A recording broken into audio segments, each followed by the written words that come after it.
नमस्कार शेतकरी मित्रांनो, आज आपण इंदापूर तालुक्यातील अंथुर्णी या गावात जानाई डेअरी फार्मला भेट देण्यासाठी आलेलो आहे।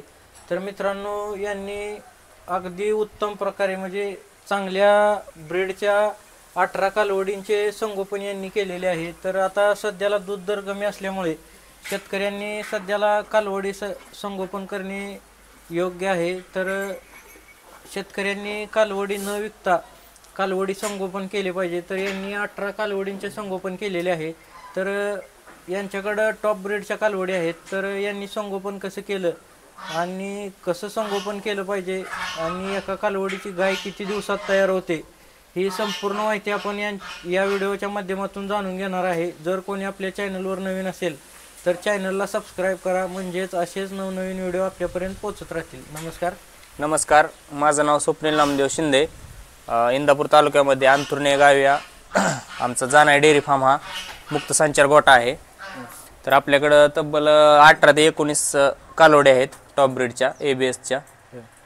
आता बघायला गेलं तर शेतकरी काय करते, ती गाईला कालवड झाली का डेअरीला दूध कमी जाते म्हणून कालवड विकून टाकते ती। शेतकऱ्यांनी आता चालू घडीला असं केलं पाहिजे की आपल्याच गायला आपण चांगल्या प्रकारचं डॉक्टरांकडून सिमेंट्स भरून तर त्या सिमेंटची चांगली कालवड तयार करणे आणि चालू घडीला ज्या शेतकऱ्याला ह्या धंद्यामध्ये टिकून राहायचंय त्यांनी तर माझं असं म्हणणं आहे की ब्रीडिंगवर पूर्णपणे 70 ते 80 आणि 100% भर देऊन ह्या क्षेत्रात काम केलं पाहिजे। ब्रीडिंगवरतीच टॉप ब्रीडच्या गायी तयार करून आणि त्याच्यापासून आपण उंद्या एक आजची कालवड ती उंद्याची गाय ते 25 ते 30 लिटर त्या कालवडीला आपण कसं दूध तिच्यापासून घेता येईल असं पूर्णपणे लक्ष दिलं पाहिजे शेतकऱ्यांनी। आता आपल्यातल्या शेतकऱ्यांना अजून ब्रीड म्हणजेच काय माहित नाही, ब्रीड विषयी काय सांगाल तुम्ही? ब्रीड म्हणजे हा असा विषय आहे की आपण म्हणतो डॉक्टर आले इंजेक्शन भरा आमची गाय का, तर ते डॉक्टरच्या मनाने भरणे, पण आपण पण त्यांना सांगा ना आमच्या गायला चांगल्या क्वालिटीचं सिमेंट्स भरा बाबा, त्याच्यापासून आम्ही उंद्या त्या कालवडीपासून आमच्या गोट्यामध्ये चांगल्या दूध देणारी क्षमता, चांगल्या गायची क्वालिटी तयार करायची आपल्या पण हातात आहे ना ती ताकद।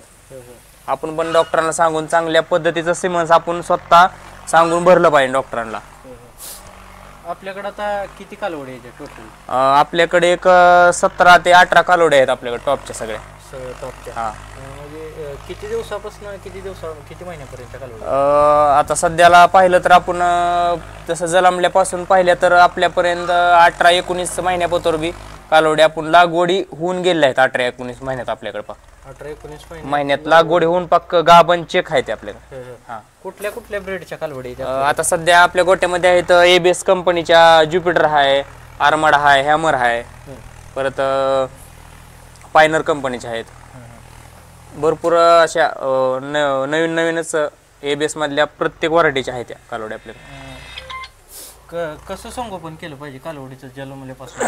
तर जन्मल्यापासून आपण पहिल्या आठवड्यामध्ये त्यांना जे चिकास दूध म्हणतात तर ते एक पहिल्या आठवड्यात स्टार्टिंगला अर्धा लिटर पासून स्टार्ट केलं पाहिजे त्यांना।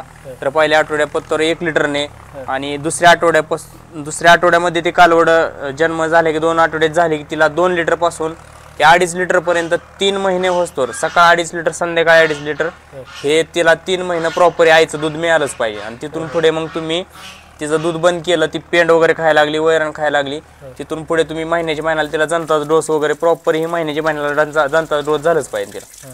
तर तुमची ती कालवडी 1 वर्षात म्हणा 12 ते 13 महिने तुमच्या हाताला म्हणजे भरायच्या मापात ती कालवड तुम्हाला येणार हातात। आता तुम्ही म्हणला 1 ते 3 महिने दूध देता, दूध पाजता कालवडी, तर म्हणजे फक्त दूधच पाजता का त्यासोबत अजून काय देता तुम्ही? नाही, आता सध्याला तर आपण कंपनीचं एक ग्रो म्हणून एक औषध मिळतं, ते 50 ml सकाळ आणि संध्याकाळी 50 ml दुधामध्ये आता चालू केले। स्टार्टला हे अगोदर तर आपण हायश आईच्या दुधावरच फक्त तेवढं 3 महिने दूध पाजत होतो, पण त्याचा पण रिझल्ट चांगला आहे आता सध्याला तर चालू घडीला बघितलं तर।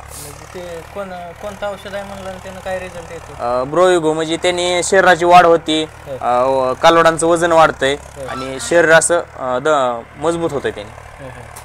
ते किती प्रमाणात द्यावं लागतं? तर त्याचं प्रमाण असं आहे की दुधातून द्यायचं 50 ml सकाळ आणि संध्याकाळी 50 ml दुधातच टाकून द्यायचं, म्हणजे त्याला स्पेशली पाजायची काही गरज नाही। हे झालं 3 महिन्यापर्यंत. 3 महिन्यापासून पुढं कसं म्हणजे सांगू? 3 महिन्यापासून तुम्हाला जसं म्हणलं तर तसं महिन्याला त्यांना प्रॉपर जंताचा डोस हे झालंच पाहिजे. तर पहिल्या महिन्यात कमी आहे जंताचा डोस, म्हणजे त्यांचा कंपनी वेगवेगळे आहे, तर ते प्रत्येकी महिन्याला चेंजिंग पण डोस करायचं. आणि तिथून पुढे 3 महिन्याच्या पुढे डेली 50 ml ती कालवड जोपर्यंत आपल्या लागवडीस येत नाही तोपर्यंत तिला जंताचा डोस ही बंद व्हायचा नाही. तर ती तुम्हाला 1 वर्षात कालवड तुमच्या हाताला आलीच पाहिजे, 1 वर्षात. कालवड म्हणजे किती दिवसात भरवायच्या मापाची तयार होती गोट्यात? तर आता आपल्या गोट्यातला अनुभव आहे की आम्ही 12, 13, 14 महिन्याच्या आसपास कालवड ही भरतोच. कारण त्याचं वजन कालवडींचं 250, 300 प्लस झालं की डॉक्टरला बोलावलं जातं की त्याची पिशवी वगैरे, पिशवीची ग्रोथ कशी आहे काय, त्याप्रमाणे ग्रोथ जर पूर्णपणे व्यवस्थित असेल तर तिला स्टेटमेंट प्रॉपरली सिमेंस भरलं जातं. जर डॉक्टर म्हणले बाबा ह्या बारीने नको आपल्याला, थोडं पिशवीची कमतरता कमी आहे वगैरे, तर ते 1 महिना पुढं लेट भरली जाते. एवढंच प्रॉपरली पूर्ण तिचा पिशवीचं ही आतलं कसं आहे बघू ना, त्याच वेळेस तिला भरली जाते. आता आपण बघायला गेलं तर म्हणजे ह्यांचं स्पेशल कप्प केले तर 1 ते 3 महिन्याच्या स्पेशल कप्प्यात, जन्मलेले एका कप्प्यात, गाभण गेलेले एका कप्प्यात, ते कशासाठी कप्प केले? तर तेच तुम्हाला मी म्हटलं ना, कप्प म्हणजे कसं की आता समजा लहान वासरू आहे तर त्याला आपण दूध पाजणार आहे, मग ते आपण एका स्पेशली कप्प्यातच 3 महिने स्टार्टला ठेवलं जातं बा त्या कप्प्यामध्ये.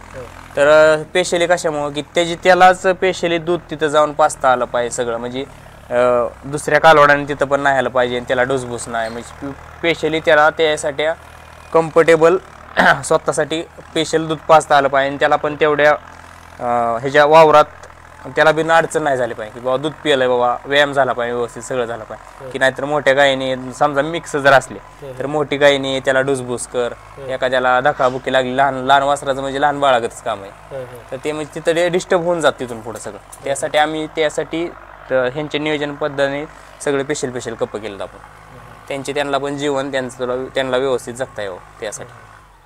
ह्यात आता म्हणजे काळजी काय घ्यावी लागते कालवडी पालनात? तर कालवडी मग तुम्हाला म्हणलं ना मी, दूध पाजण्यापासून पहिले 3 महिने त्यांचा महत्वाचा रोल म्हणजे त्यांना प्रॉपर दूध मिळालंच पाहिजे आईचं.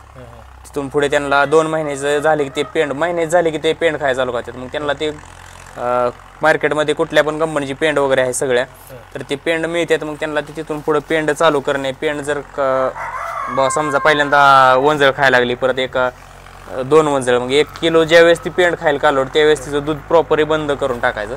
तिथून पुढे तिला पेंड आणि मुरगास काय तुमची वैरण म्हणा ते मिक्स करून तिथून पुढे तिला चालू ठेवायचं. आणि महत्वाचं पाणी, तर आम्ही 21 दिवस पूर्ण झाले त्याला की त्याला 1 लिटर प्रमाणे तिथून पुढे पाणी चालू करतो. महत्वाचा रोल त्यांचा. 21 दिवसापर्यंत पाणी नाही देत, तोपर्यंत त्याला दुधावर ठेवायचं. कशामुळे पाणी देत नाही? पाणी दिल्यावर काय नाही, पहिल्यांदा काय होतं ते पाणी आणि दूध, तर दुधाने बऱ्यापैकी जी शरीरातली घाण वगैरे ते म्हणतात ना, जी जन्माला असते पोटात, तर ते 15 ते 20 दिवसात ती पूर्णपणे घाण ज्यावेळेस बाहेर पडते ना त्याच वेळेस आपण पाणी चालू करतो त्यांना. नाहीतर ते पाणी आणि ते दुधाने जंत आतच राहतात हे करून. तसं ते दुधाने काय होतं ते सगळं आपलं त्यांच्या विष्टवाटे जंत वगैरे बाहेर पडतात. मग 20 दिवसाच्या पुढे ते जंत पूर्णपणे राहत नाहीत 15 दिवसापासून, पण 20 दिवस आपण पाजत नाही, तिथनं पुढं मग चालू करतो पाणी. ह्यांना तुम्ही म्हणजे ॲग्रीमेंट वगैरे काय करता? नाही ना, तिथून पुढे मग तुम्हाला म्हणलं काय CRS वगैरे, मग ही पावडर आहे ना, मग ती तिथून पुढं ज्यावेळेस वैरण चालू होते खायला त्यावेळेस आपल्याकडं कापलेन वगैरे भेटते, ते कापलेन वगैरे त्यांना मग पावडर चालू केली जाते तिथून पुढं त्या पेंडीसोबत. 50-50 ग्रॅम सकाळ, 50 ग्रॅम संध्याकाळी, 50 ग्रॅम. शेतकऱ्यांना ह्या कालवडी पालनाविषयी काय सांगाल? तर शेतकऱ्यांना तर असं माझं आताच शेतकऱ्यांना असं म्हणणं आहे की ज्या शेतकऱ्यांना ह्या दूधधंद्यात जास्त दिवस जर ही राहायचं असेल टिकून, तर त्यांनी पण सर्वांनी ब्रीडिंगवर काम करणे, कालवडी संगोपन महत्त्वाचं. की बाबा ती कालवड आपल्याला पुढच्या दृष्टिकोनाने 20 ते 25 लिटर नाही 30 लिटर दूध कसे देईल ह्या हिशोबाने हे केलं पाहिजे. तुम्ही बाहेरनं मार्केटून गाय आणणं ते आताच्या घडीला तर ते योग्य नाही. तुम्ही कालवडच जर चांगलं संगोपन केलं, तुम्ही जी म्हणताय बा आता दूध धंद्यात परवडत नाही, आम्ही कालवड झाली विकली, पण तीच जर कालवड तुम्ही चांगली सांभाळली तर ती तुम्हाला 1-2 वर्षात का होईना तुमची ती गाय झाल्याशिवाय राहत नाही तुमच्या. तिचं व्यवस्थित संगोपन केलं तर तुम्ही. आपल्याकडे आता लहान कालवडी किती आहे, त्यानं गाभण गेलेल्या कालवडी किती आहे? आता लहान बघितल्या तर 12 ते 13 कालवडी, आणि गाभण आहेत ते आपल्याकडे 6 आहेत त्या कालवडी. 6 कालवडी गाभण आहेत. हो. तर ह्या कालवडींची वेल्यानंतर दूध देण्याची क्षमता किती राहील आता ब्रीडिंगवर? तर आता आपल्याकडे जे आहे त्या कालावडी तर त्यांची तर मिनिमम एक 20 लिटर ते 22 लिटर पर्यंत दूध देण्याची कॅपॅसिटी त्यांच्या शरीर दृष्टिकोन तरी आम्हाला तर वाटते. हां